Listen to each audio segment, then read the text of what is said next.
ಮೊದಲನೆಯ ವಾಚನ. ಪ್ರೇಷಿತರ ಕಾರ್ಯಕಲಾಪಗಳಿಂದ ವಾಚನ. ಅಧ್ಯಾಯ 16 ವಚನಗಳು 1-10.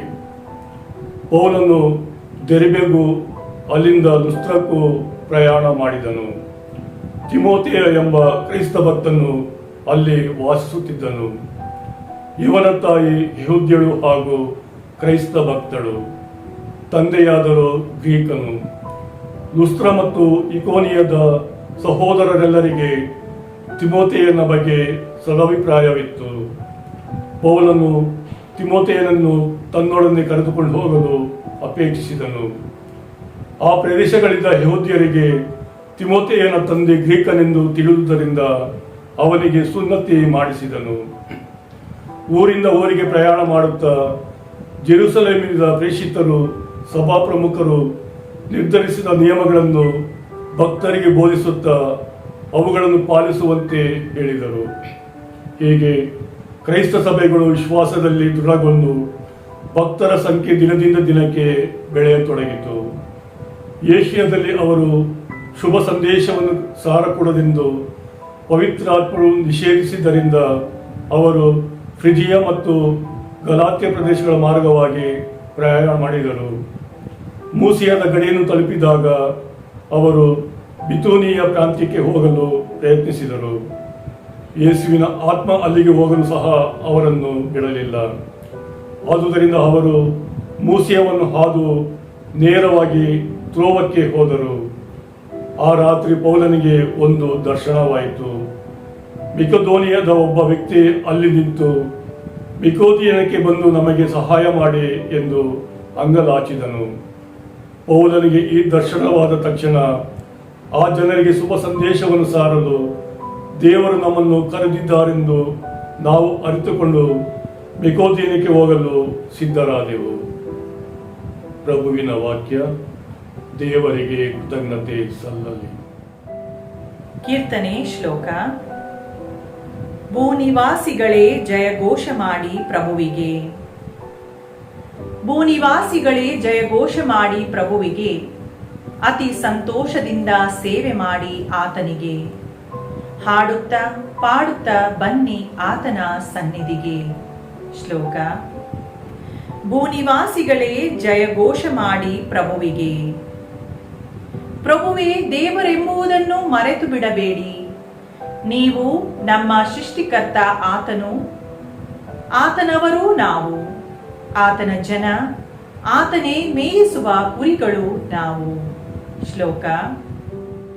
ಭೂನಿವಾಸಿಗಳೇ ಜಯಘೋಷ ಮಾಡಿ ಪ್ರಭುವಿಗೆ. ಹೌದು, ಪ್ರಭುವಿನೆತ್ತೋ ಒಳೆಯವನು, ಇರುವುದಾತನ ಪ್ರೀತಿ ಯುಗಯುಗಕ್ಕೂ, ಆತನ ಸತ್ಯತೆ ತಲತಲಾಂತರಕ್ಕೂ. ಶ್ಲೋಕ.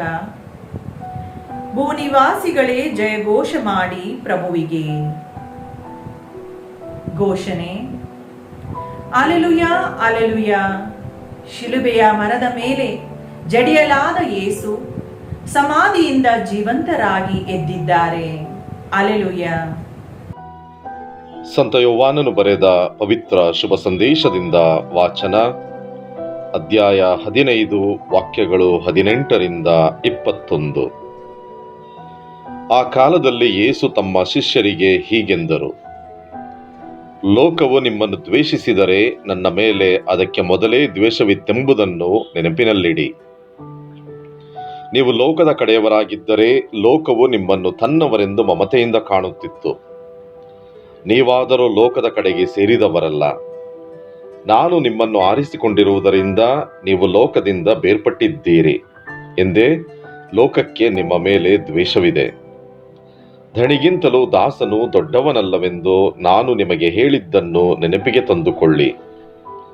ನನ್ನನ್ನು ಅವರು ಹಿಂಸೆಗೆ ಗುರಿ ಮಾಡುವರು. ನನ್ನ ಬೋಧನೆಯ ಮಾತನ್ನೂ ಅವರು ಅನುಸರಿಸಿ ನಡೆದರೆ ನಿಮ್ಮ ಬೋಧನೆಯ ಮಾತನ್ನು ಅನುಸರಿಸಿ ನಡೆಯುವರು. ನೀವು ನನ್ನವರಾದುದರಿಂದ ಅವರು ನಿಮ್ಮನ್ನು ಹೀಗೆ ಕಾಣುವರು, ಏಕೆಂದರೆ ನನ್ನನ್ನು ಕಳುಹಿಸಿದ ಆತನನ್ನು ಅವರು ಅರಿಯರು. ಪ್ರಭುವಿನ ಶುಭ ಸಂದೇಶ. ಕ್ರಿಸ್ತರೇ ನಿಮಗೆ ಸ್ತುತಿ ಸಲ್ಲಲಿ. ಪ್ರಿಯ ಸಹೋದರ ಸಹೋದರಿಯರೇ, ಹೇಗೆ ಕತ್ತಲು ಮತ್ತು ಬೆಳಕು, ಬೆಂಕಿ ಮತ್ತು ನೀರು ಒಂದಕ್ಕೊಂದು ವಿರೋಧಿಸುತ್ತವೆಯೋ, ಹಾಗೆಯೇ ಯೇಸುವಿನ ತತ್ವಗಳನ್ನು ಪಾಲಿಸುವ ಪ್ರತಿಯೊಬ್ಬರೂ ಕೂಡ ಈ ಪ್ರಾಪಂಚಿಕ ಜೀವನದಲ್ಲಿ ತಲ್ಲೀನರಾಗಿ ಕೋಪ, ದ್ವೇಷ, ಹಗೆ ಹಾಗೂ ಅನ್ಯಾಯದ ಜೀವನವನ್ನು ನಡೆಸುವವರಿಂದ ದ್ವೇಷಿಸಲ್ಪಡುವುದು ಅನಿವಾರ್ಯ. ಪ್ರೀತಿ ಸ್ವರೂಪಿಯೋ, ಬಡವರ ಆಧಾರವೂ ಹಾಗೂ ಪಾಪಿಗಳ ಸ್ನೇಹಿತರು ಆಗಿದ್ದ ನಮ್ಮ ರಕ್ಷಕರಿಗೆ ಅವರ ಶತ್ರುಗಳು ಶಿಲುಬೆಗೇರಿಸಿರುವಾಗ ಅವರ ಅನುಯಾಯಿಗಳಾದ ನಾವೆಲ್ಲ ಲೋಕದ ದ್ವೇಷದಿಂದ ತಪ್ಪಿಸಿಕೊಳ್ಳಲು ಅಸಾಧ್ಯ. ಜೀವನದಲ್ಲಿ ಯೇಸುವಿನ ತತ್ವಗಳನ್ನು ಪಾಲಿಸಿ ಅವರ ಪಥದಲ್ಲಿ ನಡೆಯುವಾಗ ಪ್ರಾಪಂಚಿಕ ವಸ್ತುಗಳ ದಾಸರಾದ ದ್ವೇಷ, ಅಸೂಯೆಗಳ ಗುಲಾಮರಿಂದ ಹೀಯಾಳಿಸಿ ಹಿಂಸಿಸಲ್ಪಡುವ ಸಂದರ್ಭ ಬಂದಾಗ ಧೃತಿಗೆಡದೆ ಯೇಸುವಿನ ಶಿಲುಬೆಯ ಯಾತನೆಯಲ್ಲಿ ನಮ್ಮ ಆಶ್ರಯವನ್ನು ಪಡೆಯೋಣ ಹಾಗೂ ಪ್ರೀತಿಯ ಪಥದಲ್ಲಿ ಧೈರ್ಯದಿಂದ ಮುನ್ನಡೆಯೋಣ. ಆಮೆನ್.